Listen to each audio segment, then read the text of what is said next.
Good morning students. Today we will do fundamentals of art. But before I start with fundamentals of art, I would recapitulate what we have done so far. We have studied what is art and its few of the major definitions. And then we have come to know about art and aesthetics or art and craft also. We have studied what is fine arts, and now we will be moving towards the fundamentals of art. These are further divided into three aspects. First one is limbs of art, and second one is elements of art. Number 3 is principles of art. And these three topics will come under fundamentals of art, though these three have their own identity itself. Chadanga, six limbs, canon of art, रूप भेदा परमाननी, भाव लवण्य योजना, सदृश्य वर्णिका भंग इति चित्र षडकम. अब देखिए ये श्लोक से ही क्लियर है. अगर आप इस श्लोक को याद रख सकें तो बहुत ही अच्छा, क्योंकि फिर इससे आप कभी भी सिक्स लिम्स कभी नहीं भूलेंगे. पहला वाला सिक्स लिम्ब है रूप भेदा, द नॉलेज ऑफ अपीयरेंस. इसका मतलब ये है कि हमें कोई भी चीज़ बनाने से पहले उसके आकार की, उसकी फॉर्म की नॉलेज होनी ज़रूरी है. Pramanam, correct measurement and structure proportion. हमें करेक्ट मेजरमेंट और स्ट्रक्चर एंड प्रोपोर्शन के बारे में पता होना चाहिए कि हमने जो चीज़ बनानी है उसका स्ट्रक्चर क्या रहेगा. अब कैसे परमाणु को मैं कोरिलेट कर सकती हूँ, मैं आपको इसकी एग्जांपल देती हूँ. जैसे हमारा फेस है, हमने फेस की ड्राइंग करनी है. मैंने एक आंख बनाई, मैंने क्या किया, अब दूसरी आंख बनाने के लिए मुझे ये पता होना चाहिए कि मेरे फेस का स्ट्रक्चर कैसा होगा. तो फेस का जो स्ट्रक्चर होता है उसमें जो हमारे आई, दोनों आईज़ में जो डिफरेंस होता है या डिस्टेंस होता है वो एक आई का होता है. तो हम क्या करते हैं, एक आई बनाते हैं और फिर दूसरी आई का उसको नापते हुए उतना डिस्टेंस बीच में छोड़ते हैं और फिर दूसरी आई बनाते हैं.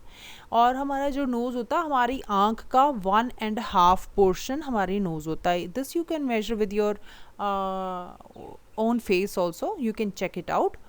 अच्छा, इसमें ये भी है बेटा कि this can be vary from person to person. In some of the exceptional cases it may not apply for few of the things, but rest all the things are almost same in all the human beings.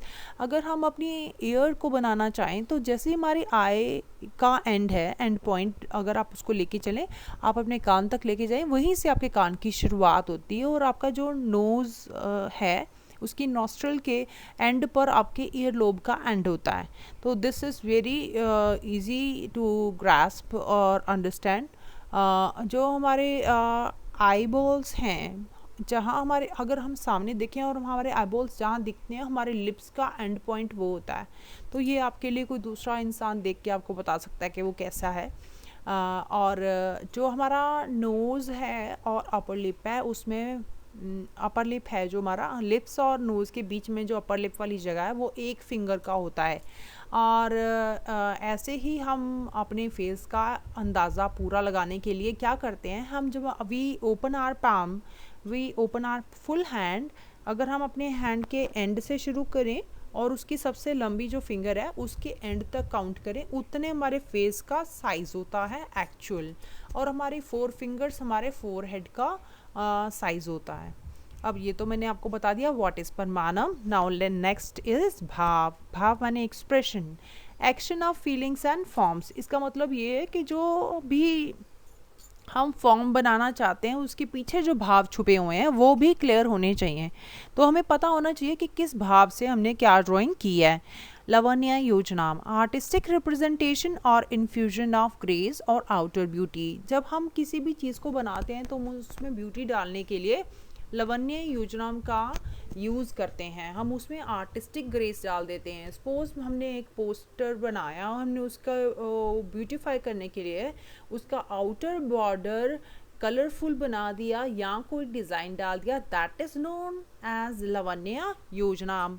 मतलब कि हम उसमें कुछ outer चीज़ें डाल के, elements डाल के उसको ग्रेस दे रहे हैं. The next one is sadrishyam. सदृश्याम माने सिमिलिट्यूड, रिजेम्बलेंस और actuality. Next is varnika bhanga. ये छठा जो छड़ांग है या कैनन है उसको भी उसकी भी अपनी इम्पोर्टेंस है. It says artistic manner of using art material such as brushes, colors, pencils, etc. Complete painting is to be framed and hanged on a proper place. When an artist is working on a painting or assessing a painting, he must keep in mind the limbs of art. Artist must keep in mind principles, elements, and limbs of art to create or analyze a work of art. So in basically what we have got from all these जो 6 नियम हैं और 6 limbs हैं, इनसे हमने क्या सीखा है कि अगर हमने कोई पीस ऑफ आर्ट बनाना है तो उनके लिए हमारे पास ये नॉलेज होनी कि उसके 6 जो छड़ांग हैं उसको फॉलोअप किया जाए, एक एलिमेंट्स को फॉलोअप किया जाए और प्रिंसिपल्स को भी माइंड में रखा जाए ताकि वो एक अच्छा आर्ट पीस बन के निकले. सदृश्यम क्या होता है? सिमिलिट्यूड या रिजेम्बलेंस. अब सपोज कीजिए कि मैंने आपको बोला कि गुलाब का फूल बनाइए. अगर आप गुलाब के फूल को गुलाब का आकार ही नहीं दे पाए तो वो आपके मन में एक्चुअल फूल का जो कॉम्बिनेशन है, जो आपके माइंड में जो है, वो तो अगर वो आप एक्सप्रेस नहीं कर पाते हो तो वो आपका एक आर्टिस्ट का एफर्ट वेस्ट जाता है. मतलब ये है कि जो भी चीज़ हम ड्रॉ करें उसका जो एक्चुअलिटी है, उसकी जो रिजेम्बलेंस है वो ओरिजिनल चीज़ साथ मैच करना चाहिए. जो ताजमहल है उसको ताजमहल दिखना चाहिए, बुर्ज खलीफा नहीं दिखना चाहिए. So that is called sadrishyam. वर्णिका भंगा क्या होता है? जिसमें हम अपना क्या स्टेशनरी मटेरियल यूज़ कर रहे हैं, पेपर की क्या क्वालिटी रहेगी या पेंटिंग की सरफेस की क्या क्वालिटी रहेगी या पेन पेंसिल और जो ब्रशेस हैं वो क्या रहेंगे, वो सारे जो टूल्स हैं हमको उसका कंप्लीट पेंटिंग का जो काम है वो माइंड में रखना पड़ेगा. और ये भी देखना पड़ेगा कि जब हमारा वर्क रेडी हो जाता है तो उसको हमने डिस्प्ले कैसे करना है. डिस्प्ले करने के वक्त अगर हम उसको प्रॉपर जगह पर हैंग नहीं करते हैं, हम उसको सीधा हैंग नहीं करते हैं या टेढ़ा कर देते हैं या गलत तरीके से हैंग करते हैं, तब भी उस पेंटिंग की ब्यूटी ख़त्म हो जाती है. ठीक है, तो हर चीज़ में इस चीज़ का ये चीज़ का ध्यान रखना पड़ेगा कि बैलेंस कैसे लाया जाए. तो आर्टिस्टिक मटेरियल में बैलेंस लाने के लिए भी आर्टिस्टिक क्रिएटिविटी में बैलेंस लाने के लिए भी मटेरियल का एक अपना रोल है और उसके आउटर फ्रेमिंग तक का अपना रोल है. I hope that you have understood these 6 limbs, and now we will move towards the elements of art. Now, what are the elements of art? Elements of art are mainly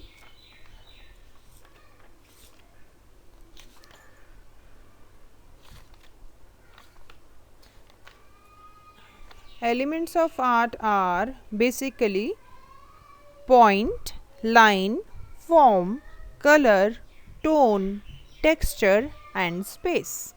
I repeat, elements of arts are point, line, form, color, tone, texture and space. So we will start from the very first one element, that is known as point.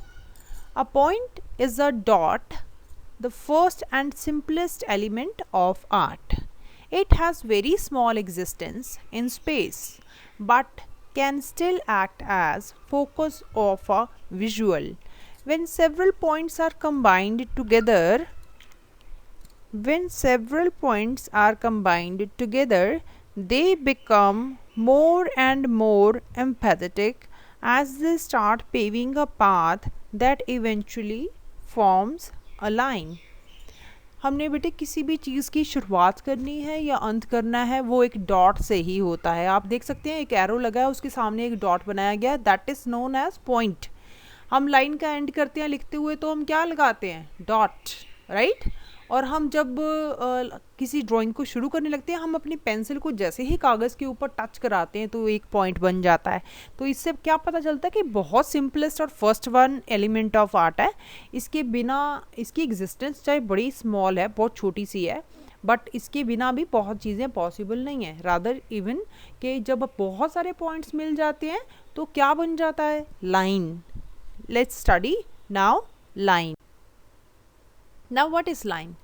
Line is a dot that went for a walk.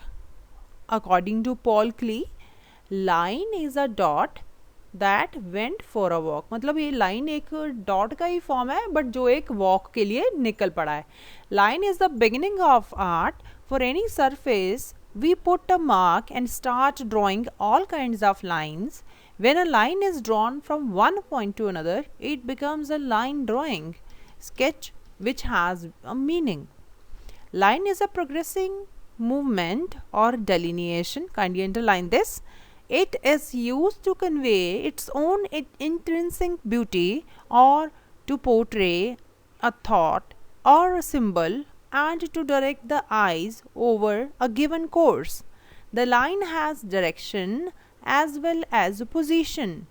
To understand the line better, you can learn this one thing. Just right now I have announced. Line is a progressing movement. मतलब ये एक progressing movement है और एक डेलिनिएशन है. मतलब line, आपने कभी लाइन लगा के देखी, आप जब लाइन लगाते हो तो आपकी आईज़ भी उसके साथ मूव करती है. मतलब ये कांस्टेंट है जब तक आप उसके ऊपर फुल स्टॉप नहीं लगाते. ठीक है, ये एक ड्राइंग का बेसिक है. जब यहाँ जहाँ पर ये एंड होगा हम उसको एक ड्राइंग स्केच बोल सकते हैं. राइट. तो इसमें डायरेक्शन भी होती है और इसकी पोजीशन भी होती है. जैसे हम आगे जाके इसकी डिफरेंट पोजीशंस और डायरेक्शंस के बारे में जानेंगे.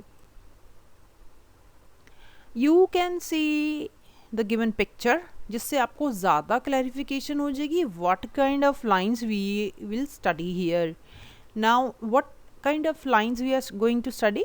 Whether straight line or curved line, it ends to draw our eyes along with it. It suggests an action which is associated with the line. We get up and stand in a vertical position. We have a vertical line. देखिए, जब हम सीधे खड़े हो जाते हैं तो हम एक लाइन फ्रेम करते हैं जिसको हम क्या बोलते हैं? वर्टिकल. आपको पता होगा जब आप बाकी पिछले क्लासेस में ड्राइंग करते थे तो टीचर बोलती थी ना कि अब वर्टिकली ड्रॉ करेंगे हम ये सीन. तो सेम वे हम जैसे खड़े होते हैं और एक वर्टिकल लाइन फ्रेम अप करते हैं जिसको हम वर्टिकल पोजीशन कहते हैं. And when we have a diagonal position, our body is in a sloping on position suggesting a motion or a movement. That is known as diagonal line. Diagonal line मतलब आप इसको ये भी बोल सकते हैं दूसरे वर्ड्स में, जब हम कोई एक्शन परफॉर्म कर रहे हैं. If I'm moving forward, I'm walking, or I'm bending, or I'm running, तो that is called diagonal position. तो हमारी लाइन क्या हो जाती है फिर? diagonal line हो जाती है. When we are tired, we lie down to sleep, we assume a horizontal position. It becomes a horizontal line and it gives an impression of calmness and depth. जब हम थक जाते हैं, हम लेटते हैं, तो वो लाइन को हम हॉरिजॉन्टल लाइन कंसिडर करते हैं. When our body assumes a curved position, it becomes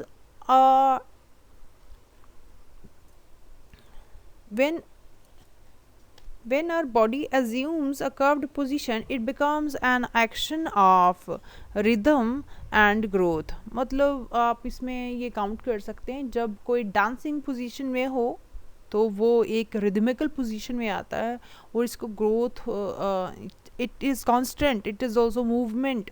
so इसमें हम ये कर्व पोजीशन में जो आएगी आगे जाके उसको हम रिदमिक लाइंस बोलते हैं. Let's see further. Now some important effects of line. Vertical, it shows height, aspiration, dignity and strength.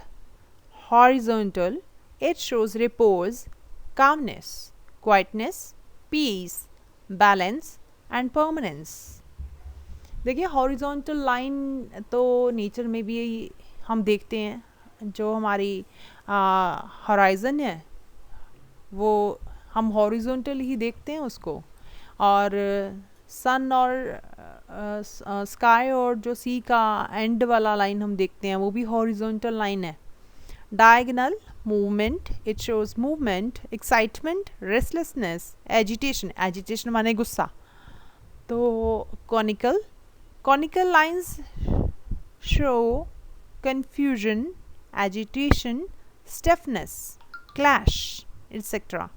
Radial, it shows grace, ambition, glory, attraction, centrality. Spiral, it shows power, excitement, motion, mystery, suspense, etc.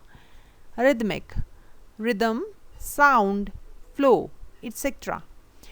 Sometimes the line plays the most important and unexpected tricks. The tricks are known as optical illusion.